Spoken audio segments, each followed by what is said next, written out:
அதிமுக வேட்பாளர் ராஜசேகரன் கண் ஆபரேஷன் செய்ய சொல்லுங்கள். திமுக வேட்பாளர் இனிகோ இருதயராஜ். தமிழகத்தில் வரும் 23ஆம் தேதி நடைபெறவுள்ள சட்டமன்ற தேர்தலில் திருச்சி கிழக்கு தொகுதிகள் மதசார்பற்ற முற்போக்கு கூட்டணி சார்பில் திமுக வேட்பாளர் இனிகோ இருதயராஜ், தேசிய ஜனநாயக கூட்டணி சார்பில் அதிமுக வேட்பாளர் ராஜசேகரன், தமிழக வெற்றிக் கழகம் சார்பில் அக்கட்சியின் தலைவர் விஜய், நாம் தமிழர் கட்சியின் சார்பில் கிருஷ்ணசாமி ஆகியோர் போட்டியிடுகின்றனர்.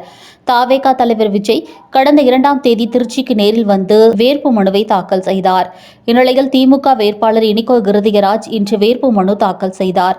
பாலக்கரை பகுதியில் உள்ள மாநகராட்சி மண்டலம் 2 அலுவலகத்தில் தேர்தல் நடத்தும் அலுவலர் முத்து முருகேச பாண்டியிடம் தனது வேட்பாளர் வேட்பு மனுவை இனிகோ இருதயராஜ் தாக்கல் செய்தார். இந்நிகழ்வில் பள்ளி கல்வித்துறை அமைச்சர் அன்பில் மகேஷ் பொய்யாமொழி, திருச்சி எம்பி துரை வைகோ, காங்கிரஸ் மாநகர் மாவட்ட தலைவர் எக்ஸ், திமுக கிழக்கு மாநகர செயலாளர் மதிவாணன் மற்றும் கூட்டணி கட்சியினர் உடன் இருந்தனர்.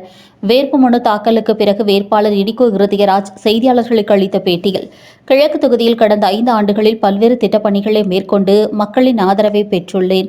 திருச்சி கிழக்கு தொகுதி மக்களின் நல்லது மற்றும் துக்க நிகழ்வுகளில் நின்று அவர்களுக்கு உறுதுணையாக செயல்பட்டுள்ளேன்.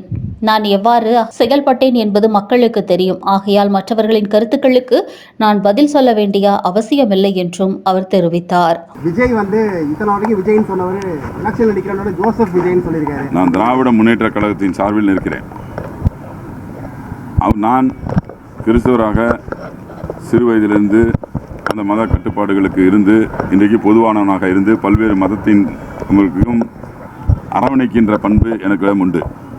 திடீரென்று நான் கிறிஸ்தவராக மாறியதில்லை. இதுவரைக்கும் அவர் விஜய் என்று சொல்லியிருக்கிறார், இப்போது ஜோசப் விஜய் என்று சொல்லியிருக்கிறார் என்பதை குறிப்பிட்டு நீங்கள் பேசுகிறீர்கள். மக்கள் தீர்வு செய்வார்கள். நான் 1 லட்சம் வாக்குகள் வித்தியாசத்தில் வெற்றி பெறுவேன் என்று உறுதியிட்டு சொல்லுகிறேன்.